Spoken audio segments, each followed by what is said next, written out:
Update sa mga programa ng National Commission of Senior Citizens. Ating aalamin kasama si Dr. Mary Jean Loreche, ang Chairperson at CEO ng National Commission of Senior Citizens. Dr. Loreche, magandang tanghali po. Magandang tanghali din sa iyo, Asik Joey. Maraming salamat sa pag-anyaya sa akin. Welcome, ma'am. Ma'am, hingi lang po kami ng update doon sa inilunsad na Digital National Senior Citizens ID. Mula po nung nilaunch siya noong August 15, I understand, ilan na po yung nagparehistro at paano po pinadali ang pag-access sa mga services nito?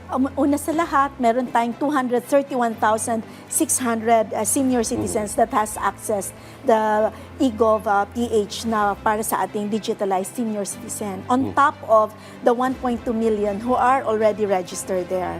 So mapapadali talaga yung ating programa in terms of accessing services by a click of their hand, and sila ay makaka-access at marami silang makukuha dong mga programa na pwede nilang ma-access. Siguro the main question, ma'am, is paano po makakarehistro ang isang senior citizen para sa digital ID na ito? Yeah, una sa lahat, kailangang i-download nila muna ang eGov app. And then doon ay may mga katanungan na kailangan sagutin nila kasama ng kanilang basic data para doon, no? And they will be able to upload an ID na i-recognize naman. And of course, mas madali na ngayon once they are registered and they're given an ID number, no? Kasi makikita kaagad doon yung logo ng DICT at ng National Commission of Senior Citizens. Now, that one kasi they can carry with them wherever they go, and that should be acknowledged by any merchants in availing their discounts. Pangalawa, it can be an ID that can be nationally recognized. Ang ikinaganda nito, Asik Joey, is meron kasi itong QR code. In short, when you are from another place, you're traveling to another place in the country, pag pinakita mo yon, pwede yun eh. So malalaman natin. Bago ko itanong yung next question, aware po ba yung mga establishments, pati yung mga LGU, na recognized na dapat ito nationally? I believe so. Kasi nung ni-launch natin ito, kasama naman sa pinag-uusapan yan. However, paiigtingin pa natin yan sa ating pakikipagpulong sa DILG. Kasi remember that the LGUs are under the DILG and the business sectors or the merchants are under DTI. So magkakaroon tayo ng ugnayan sa mga susunod na mga linggo para paigtingin natin yung knowledge and understanding ng lahat. So ang tanong ng mas nakararaming senior citizens, ma'am, is paano nito mapapabilis yung pagkuha ng diskwento at health services para sa senior citizens? Yeah. Una sa lahat, the concern on the diskwento kasi, Asik Joey, ay they have their physical ID currently, like what I have, no? So your physical ID, you show that to the establishment if you're availing for transportation discount or you're availing for food or for medicines, no? And supplies mo. Papakita mo yon. Ngayon, with the digital senior ID, papakita mo pag naiwan mo yung physical ID, that should be honored. One. Number two, sinasabi natin na ang aming continuous engagement with the ICT ay magkakaroon ng improvement dun sa services. Wherein, that click of their hand, if may reklamo sila, pwede nila idulog doon. And this should be reflected to the agencies that are concerned.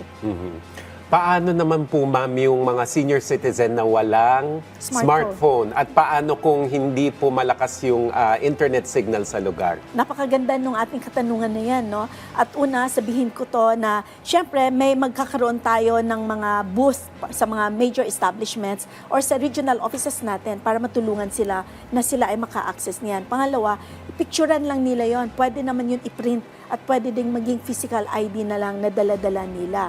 So there are ways by which we can improve on the system as well as moving forwards, papaano natin, mapaigting pa natin, lalong-lalo na dun sa mga far-flung areas. Sa panukalang Universal Social Pension for Senior Citizens, bakit po todo ang suporta ng NCSC para dito? At ano po yung pangunahing benepisyo nito para sa ating mga senior citizens? Well, you know that currently we have the Social Indigency Program, which is being handled by DSWD. And that is mandated by law, of course, na yung walang-wala sa buhay, sila dapat yung susuportahan. However, with an aging population that we have and understanding that there are a lot of loopholes in the giving out of the social indigency program, minabuti ng mga mambabatas natin na magkaroon ng universal social pension, which is cutting across all borders. Meaning to say, may trabaho, wala, may pensyon, wala, may pinag-aralan, wala, may sakit o wala. That you should be able to give, to be provided for. Una. Pangalawa, naniniwala kami na kapag may perang hinahawakan ng ating mga nakatatanda, nakakatulong din sa ekonomiya dahil meron silang panggastos. So everything, just goes back in a cycle in terms of building that economic ecosystem natin.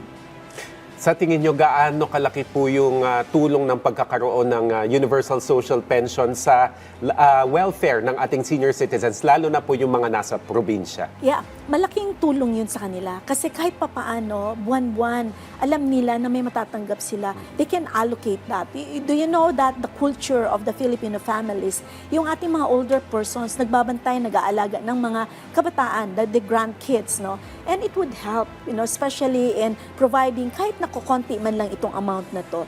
But the psychological effect and impact of you having the capacity somehow to be able to help out in the family's needs. Yan, maganda po yung sinabi nyo na kailangan po ma-feel ng ating senior citizens na relevant at productive citizens pa rin sila. So ma'am, handa na po ba ang NCSC na mag-take over from DSWD in relation to yung social pension at ano po yung kakailanganin in terms of the transition at saka yung pagpapalit po ng skills at saka know-how? Naku, napakaganda ng katanungan mo, Asek, and we want to thank you for this, no? Alam mo, there has been a transition already from the time of 2022, bago pa ako naging commissioner ng NCSC. There were already talks about this, but then it is provided for by law. So, ibig sabihin doon sa Memorandum of Agreement na pinirmahan, nilagdaan ng dating mga namumuno sa DSWD at NCSC, sa taon ng 2025, there should have been a transition. NCSC has been preparing for that. They required certain qualifiers na dapat ma-comply namin for the transition. And I believe NCSC has that already, the capacity. And this is classic, no, na ipakita natin. The expanded centenarian cash gift, yung ating binibigay na 10,000, that's a litmus test on our capacity to deliver, the social indigency program pag nailipat sa atin. Ano po yung mga safety nets o mechanisms po na gagawin o ipapatupad ng NCSC para ma-ensure po na yung pension ay makakarating sa mga dapat na recipient at gaya po ng sinasabi ng DSWD, wala pong maiiwan? Kaya mahalaga yun, and nagpapasalamat kami sa DSWD. As a matter of fact, it's like a big brother, small brother, yung ating pagtutulungan between DSWD and NCSC. Once the transition is being conducted already, sigurado tayo na kung ano yung mga kailangang ilipat sa amin, lock, stock, and barrel, dapat tanggapin namin yon. Yung kanilang procedural process sa ngayon na meron sila, we can adopt that. The listing that they have, we can adopt that so that there is a seamless transition. It will be in year 2 based on our planning and programming namin sa NCSC. It will be in year 2 wherein we might have to go back and recheck on the validity of the lists. Number 2, on the processes, on the memorandum of agreements with the LGUs, on other ways and means by which we can deliver the cash gift to our older persons. Ano naman po yung pananaw ng NCSC sa panukala po ni Senator Lauren Legarda na magbigay po ng buwanang assistance sa senior citizens sa kanilang maintenance medicines? Nako, alam mo, pinasalamatan namin ang ating mga senador niyan. Subalit, nung tayo ay nag-attend yan, we have our position paper, we support wholeheartedly that one. Ang akin lang nilabas doon ay there has to be a technical working group so that mapag-aralang mabuti yung sistema at proseso, and maybe consider that instead of giving a cash gift, it would be through a card. So yung card na yan na isuswipe mo, matatap mo pag ikaw ay bumili na ng gamot mo, na sigurado tayong sa gamot siya mapupunta. Diyan po sa pakikipag-ugnayan nyo sa Senado, nabanggit nyo may technical working group. So ano na po yung timeline?